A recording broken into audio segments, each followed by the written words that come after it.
So a question I get a lot is, why haven't I healed yet? And I get that question a lot because I healed almost instantly in one meditation, and people see a lot of other people healing instantly, and they're wondering, well, why hasn't that happened to me? And you may be healing from something physical, or it could be something mental, emotional. And so I've got my husband here, and we're going to discuss the process of healing. So, what are your opinions on why haven't someone healed? Let's just talk about us, right? Okay. I like the phrase, I heard somebody use it recently, that we can only talk to the state of our current ignorance, right? So let's talk about our own experience. For you, there was instantaneous healing, and then there was healing that took time, Mm-hmm. right? Mm-hmm. And so what's interesting, I think, is you get to a point, and at the last Dispenza retreat in Cancun, I had a moment that I've never had before, and that was, I am just really, really sick and tired of being who I was. And it was that real defining moment for me that I was like, okay, I'm done. And didn't care what was on the other side. I had just had enough. And I know when you went to your first retreat where you had instantaneous healing, you as well, for different reasons. Some of them was because you were tired of hearing me complain about your ailments. A lot of them were you were just sick and tired Mm-hmm. of trying all these different things, different modalities, different doctors, natural, organic, vegan, dairy-free, lactose-free, air-free, water-free. I mean, I'm making a joke, but the point is you had tried everything. I tried everything. I And was at my wit's end. You were at your wit's end, Yeah. and you were just like, I'm done. Yeah. And that's where I was just a couple of weeks ago in Cancun, and the most miraculous things started to happen for me. And you had the most profound healings in that first Cancun retreat a year and a half ago. Mm-hmm. And so if you want to know my honest opinion, I feel like you have to be at that point of you're so fed up, so tired, so out of sorts with yourself that you're willing to let yourself go. Mm-hmm. After I made that commitment a couple of weeks ago, I didn't know what was going to happen, but then shortly after, I had a pretty intense period of time where I just was, the only way I could really explain it is I was dying on the inside. And it was very traumatic for me, and I didn't really know what to expect next, moment by moment. I just was there with myself, and I guess the easiest way I can explain it is it was my old self still trying to fight a little bit, and the new self was fighting back, and there was this battle going on. And but to get back to your question, instantaneous healing can happen. It has happened. We've seen it happen. Yeah. For example, we just got back from an event, and a man went on stage, and he found Dispenza online, and it was really intriguing. So he went and found a meditation, and it was a heart-opening meditation. And I guess 6 months earlier, he had lost hearing in one of his ears. And so he finished up the meditation, and he kind of reached over in his bed for something, and then he was like, wait a second, and he was able to hear out of his ear. One meditation, he had never meditated before. One meditation, he's healed. And if you don't know my story, it's kind of like that too. I was healed instantaneously, not like everything 100%. But there's some people, I think, when you've been doing the work for so long, sometimes you start getting technical, really technical. And all it took for that man was opening up his heart. And I hear that time and time again. And I even read it in a book recently, and it's something about, I highlighted it, it's something about like being basically like at your wit's end, just like you were talking about. And this man basically, I guess, opened his heart. For me, it was being at my wit's end. I was like, I've got to be there for my kids. I'm tired of just always being on the couch and not being able to do all of the activities I want to do, eat all the food I can do. And then, yeah, a little bit of you complaining, but it wasn't for you. it was for me, but it was also for everyone too. But you also hear too about some people where it took them 7 years to heal.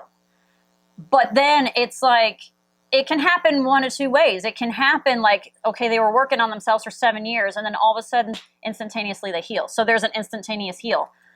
Or they just gradually over time were working and realized, wait a second, this is gone. I feel better. So there's two ways to go about it. But I think the root is you are truly ready to surrender and let go and move on from who you are, and you want to be somebody different. And that's what my intention was before I healed, is I didn't have a vision of future me and what I look like, because I know sometimes we try to see, okay, what does future me look like? What do I look like healed? I don't know. What do I look like not stressed out? I don't know.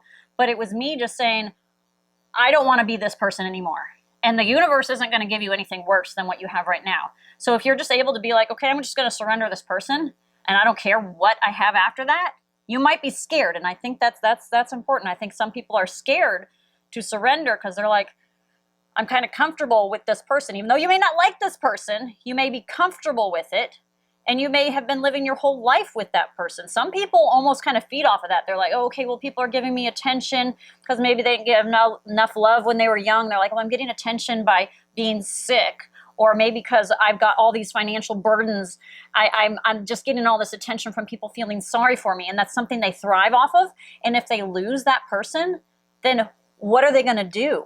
So let me step in on that thriving part, because there's two things you mentioned that I think are critical: surrendering, true surrender. True surrender. And I didn't really know what that felt like until that event, I guess you could say, that a couple of weeks ago, when I was just really sick and tired of who I was, laying down that avatar, laying down that person, saying I'm willing to let that person go, was a new form of surrender for me.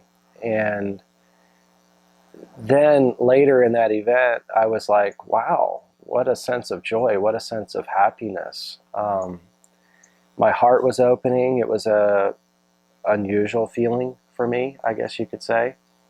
And I was becoming very aware of, I guess, my analytical brain was kind of kicking in. I'm like, okay, if I do this, my heart opens more. If I do this, my heart closes. I was becoming very consciously aware of what was going on in my heart center. And there was a couple of times when some thought, like just for happenstance or for conversation, let's say I was going 3 days and I was like on a high, I was super excited, feeling good, jubilant, and then all of a sudden a thought or a memory would come into my mind, and it was like I realized that that was my body's memory craving the chemical cocktail that was going to be produced by my brain because of that old memory. And it was like it was an addict wanting that fix again. And I started to feel that cocktail being produced of chemicals and how it was affecting my body. And I kind of had a surreal moment where I was just by myself, and I was like, okay, Kyle, conversation with myself. Do you like this feeling, or did you enjoy what you felt before? And it was like this conscious decision-making moment of, okay, I can choose to continue down this path, producing this chemical, the hamster wheel turning on all this old shit, excuse me for saying so, but that's what it is, or I can go back to being happy. And I made the choice to go back to being happy, and I won't say it was easy, but it felt really good. And so, going back to the question, why haven't you healed? I would like to postulate that there are pieces of you, speaking directly to you, the person who wants to heal, that you're still unwilling to give up. And we don't know exactly why. That man that you had mentioned who got his hearing back, and all he did was open his heart, the hearing loss was likely a side effect of some other problem inside of his body, some other stuck emotion or set of emotions or stories he kept reliving inside of him. Well, and once he opened his heart and he let those stories go, then the hearing came back. Well, and something I thought about with that is he had only lost his hearing 6 months before that. So it may have been something fairly recent that had happened to him to trigger that hearing loss. And so some of you may have been sick like over a long period of time or something. And so that trauma, if you will, or this built-on emotions has built up over 20, 30, 40 years, which might be harder to let go of than maybe this man. Now, I don't know this man's story. That's speculation. But for me, it had been at least 20 years of sickness, of dealing with this sickness. And I just got to that point of surrender. And I know that also you hear oftentimes when people stop focusing on healing themselves and just worked on changing. Because after I healed myself, there was still little bits and pieces of me that I still had a few little symptoms of this and that and things I needed to change. And I got caught in the trap of, okay, I'm going to focus on healing and I'm going to focus on not having this feeling and different things like that. And then I was like, no, I almost got frustrated in trying to heal. It was like I was trying to get technical about it.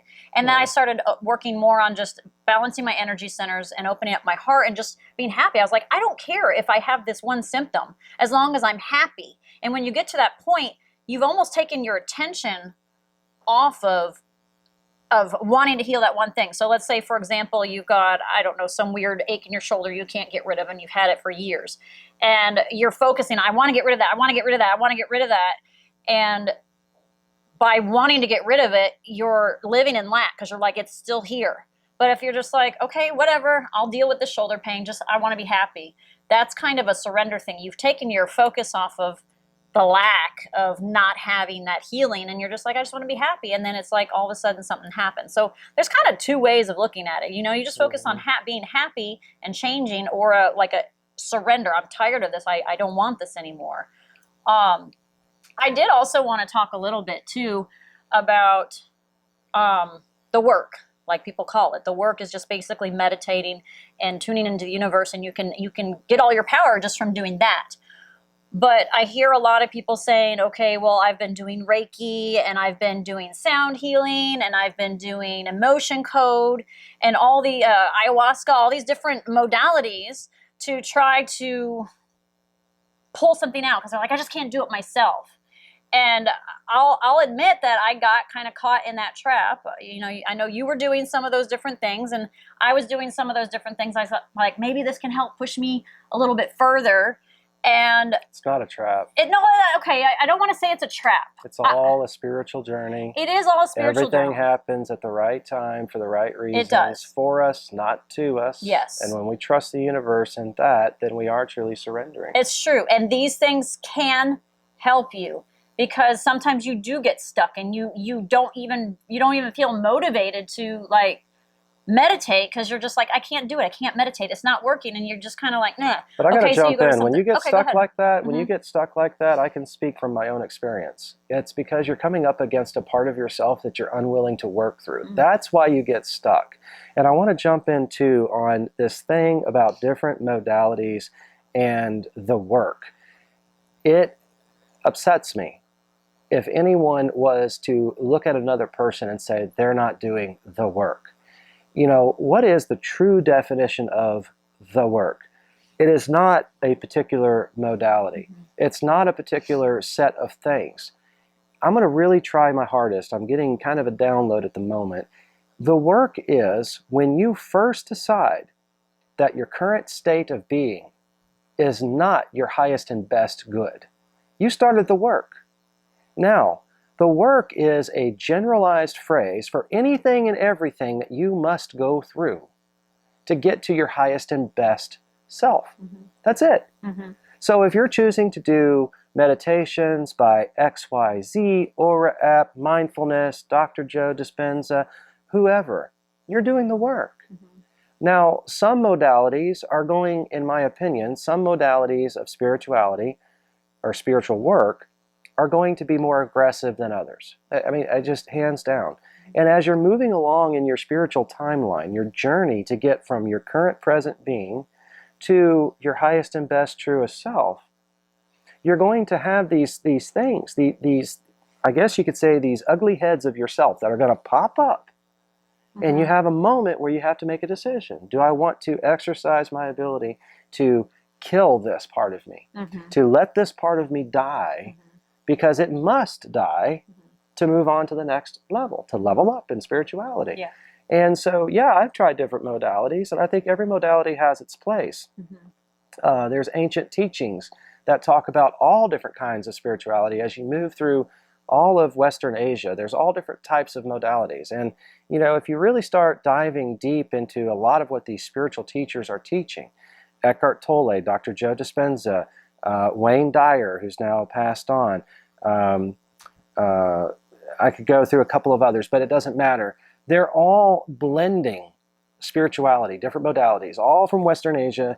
There's pieces of it coming together, and so it's really forming this this conglomeration of spirituality modalities. Mm-hmm. So it's I think it's unfair to say, oh, don't do that, or that's a trap. Mm-hmm. You know, again, to repeat, the trap comes when we reach a point of ourselves that we're unwilling to go past, to be curious. Mm-hmm. You know, I had that moment when in Cancun, I was really shocked with myself because I've been doing hard work. And I got to a point where I was like, I just can't sit here anymore. I had to leave. And I felt embarrassed.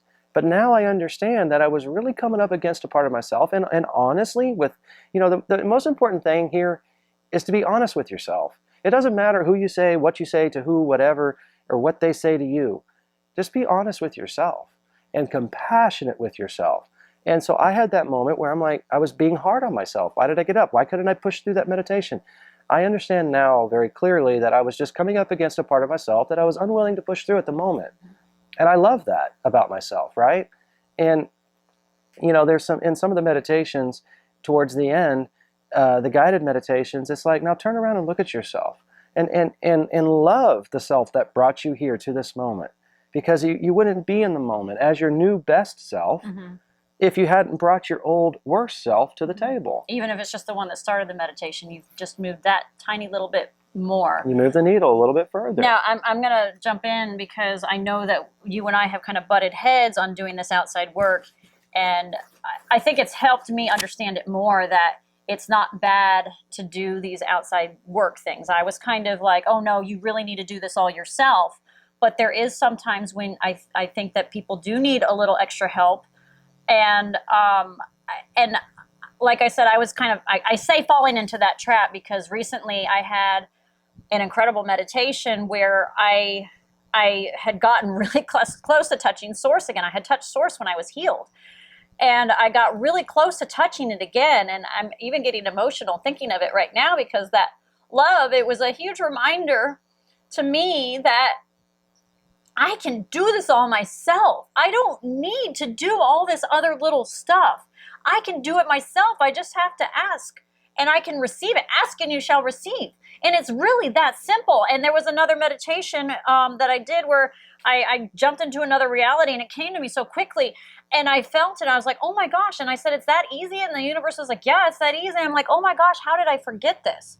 And it's a matter of us, like you said, coming up against ourselves and wanting to be able to do it ourselves. Now, we don't have to do it ourselves, but I see this a lot. I see a lot of people that, yes, we don't have to do it ourselves, but at the same time we do, because I see some people that are like, okay, well, I've been scheduling these healings and they're not working. I'm going to go to a Dispenza event and I'm going to go be a Healy.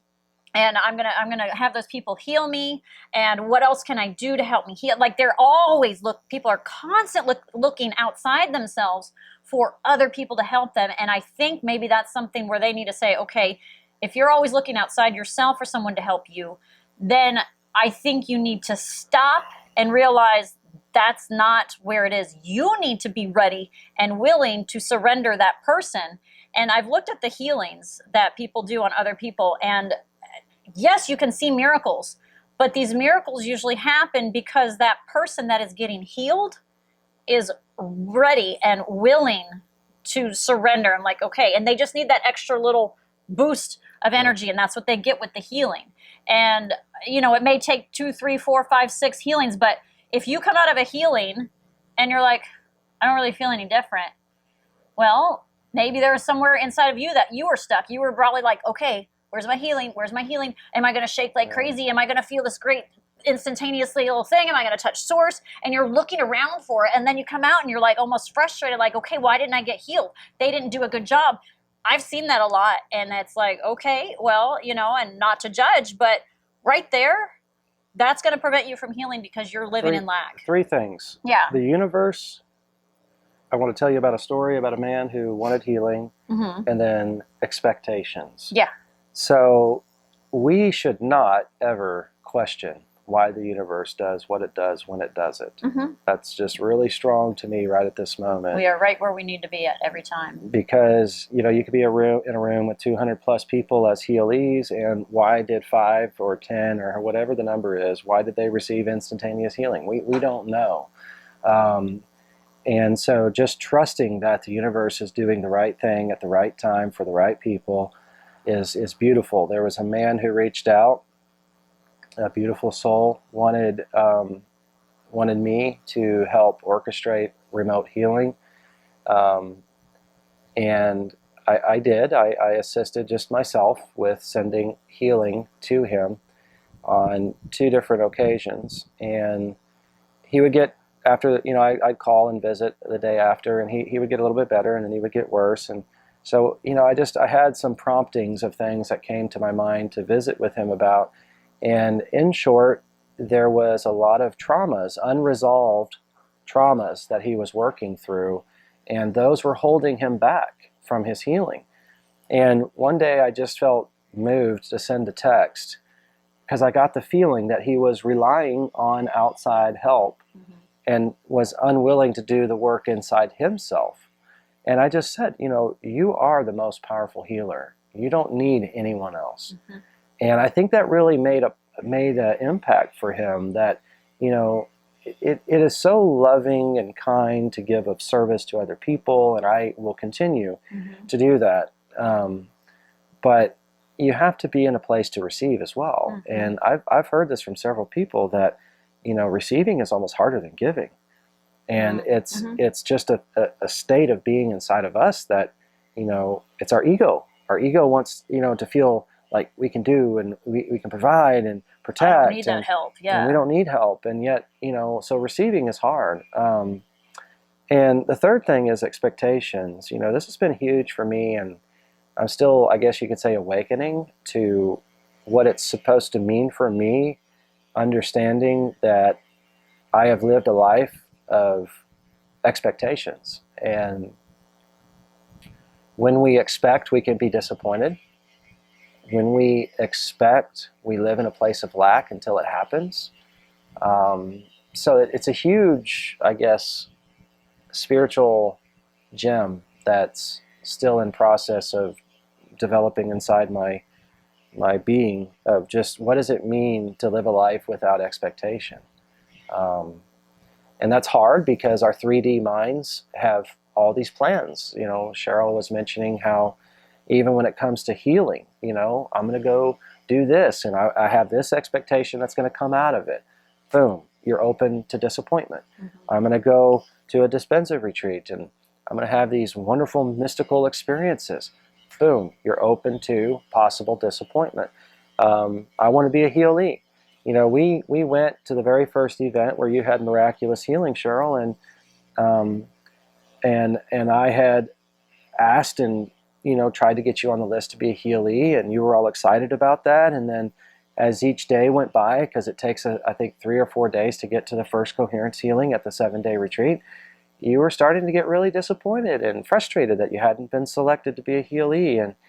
And you tell the story in your testimonial that you had gotten to a point of just being really frustrated and kind of torn up inside that you hadn't been selected, and finally you gave that up. You're just like, you know what, I don't want it, I don't need it. And then it was almost right at that moment they came down a the lady aisle came down the aisle and picked me. And there's the universe was waiting for me to surrender, to give me the news that I was a healee. But also, if I had found out day one that I was a healee, I would have been waiting all week for that moment to get healed, because that's like, oh, okay, great, then I'm going to get healed when I'm a healee. But I healed during a walking meditation. I healed myself. It was not up to somebody else, but I think I would have held on to that, oh, somebody else is going to do it for me thing. And I guess that, like I said, the universe has everything planned out for you, and you don't even realize it. I mean, they do, but they don't. It's just based on your actions, and the universe hears, so. What's coming to me at this moment is just that you have the most beautiful life ahead of you, one that you could never possibly put on paper or, articulate to another person or even imagine in your brain, that you have the most beautiful life ahead of you. And the universe is just anxiously waiting, only in love, to give that to you. And the only thing in your way of having that is you. Mm-hmm. And that's, and I'm saying that to the camera because that's for you, the person watching. But what's so cool about all of this is that's for us too. Mm-hmm. We have things that we're working on. I have things that I'm working on. Cheryl has things that she's working on. And that statement is true for everybody, everything, everywhere, that only the best is in store for us. Mm-hmm. And the only thing that stands in the way is us. Go ahead. Sorry. I was going to say, a year and a half ago, I never, ever, ever, ever, ever, ever would have imagined where my life would be right now. I was on a downward slope saying, okay, at 40 whatever years old, what am I going to be at 60? Because in my head, I've been told you're just going down, and it's been nothing but up. And your healing journey, I don't want to make you guys think it's just physical, but it's emotional, mental, spiritual, whatever. You're never going to get to that goal and then be done. You're like, okay, I'm going to get to this point and I'm happy. That's, again, expectations. And so if I say, oh, okay, I just want to be healed. Well, I was healed, but not all the way. And I did have instantaneous healing. But when I reflected on a picture of me from a year ago, that was after I was healed. I guess you could say the bad picture of me was after I was healed. But then you look at me a year later and I'm like, wow. And there was no instantaneous anything in that year's time. That was just slow progression up. I mean, I look younger, I look healthier, my hair, my skin, everything just looks healthier.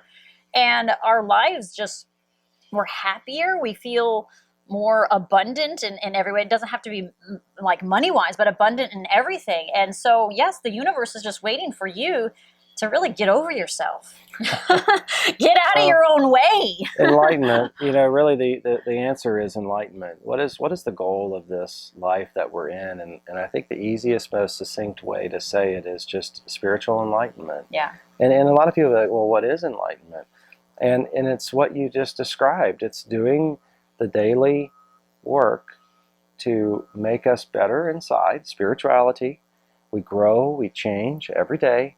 We let go, we surrender, The universe keeps providing more and more into our life. Mm-hmm. And one day you turn around and you look backwards and you're like, wow, I am a much more enlightened being today than I was a year and a half ago, or whatever that time period is when you decide to finally turn around and look. Mm-hmm. And that really is the goal, is to be enlightened. The topic of this video is, why haven't I healed yet? And we would love everybody to find healing. I would. I know you would too. But there's constant healing. You're never going to be to 100%. If you do, you're probably going to just like ascend out into the air and be gone off of this earth, I mean, there's something you can constantly work on, constantly. Well, what I was trying to get to is really enlightenment is the goal. Mm-hmm. And I would venture to say that as you move towards spiritual enlightenment, more and more things in your life will be healed, whether it's your relationships, whether it's your personal state of physiological being that has things that need to be healed. But as you move towards enlightenment, those things will be healed. And what's really miraculous about this whole process is healing is really a general term. As we move towards enlightenment, sometimes the healing comes in the format of we just don't care anymore. We lose that bent. We lose that state of mind that this has got to be this way. And then all of a sudden it's like, oh, well, it's okay if it's that other way. It doesn't matter to me anymore. Well, then guess what? That's a form of healing. And what's funny is, let's just say there's something in your life that's really bothering you, but it's outside of your personal state of being. And you move into a further state of enlightenment, and now all of a sudden you're like, you know what? It doesn't matter to me anymore. Well, then guess what? Because it doesn't matter to you anymore, you're no longer producing these negative thoughts that produce negative chemicals inside your body, and then boom, you get physiological healing. just might happen to you. Watch out. All right. So I guess bottom line is just what? Surrender. If you want a bottom line, Open your heart. Wow, yeah, that's kind of tough. There really isn't a bottom line. Well, I I think it's just every day wake up and be thankful. Mm. You know, your first thoughts, if you really try hard, if you have to purposely write in the morning, but if you could just every morning wake up and your first thoughts are thankfulness about things, gratitude for what you have, and then every night when you go to bed, think thoughts of gratitude for what you have, not what I'd like to change, not what hasn't happened yet, but just thoughts of love and gratitude in the morning and in the evening. Because when you do it in the morning, it sets your tone for the day. When you do it in the evening, it's what's going into your subconscious as you move into theta brainwave states as you fall asleep. So a bottom line, gratitude in the morning, gratitude at night. And then as you work through the day, you will find yourself surrendering more and more. And then just know that it's a daily work. It's not going to happen. Don't focus overnight. on a goal, I think. Don't focus too much on a goal and just focus on changing yourself, loving yourself, just opening your heart, surrendering, trusting the universe. And for some of us, that's hard because we've controlled everything in our lives because we're always in survival and we feel if we control everything that will protect us.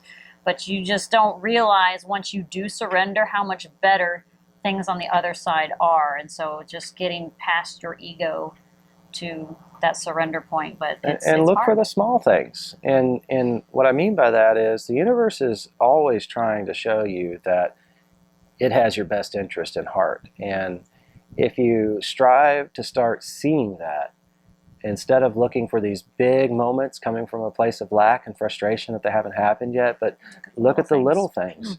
And those little things start to add up. I know we have become more and more aware in our daily lives of all these synchronicities, small and sometimes bigger. And I told you yesterday, I said, I just have a feeling that our higher guides, spiritual beings that are working in our favor are just celebrating because they're like, yes, they're finally awakening and seeing what we've been trying to show them all this time. Now that might be a little too far out there for some of our viewers, you know, and I apologize for that, but you know, it's the truth. I feel it in my heart, my knowingness is that we have a wealth of power behind us that is unseen with our eyes, but we can feel in our heart. The synchronicities show us that. And they are just there waiting so patiently to help us. And all we have to do is, I guess, surrender and start and just want their help and assistance, you know. Yeah. I don't know if we're finished, but I do want to end with the phrases that I'm sorry, please forgive me, I love you, and thank you.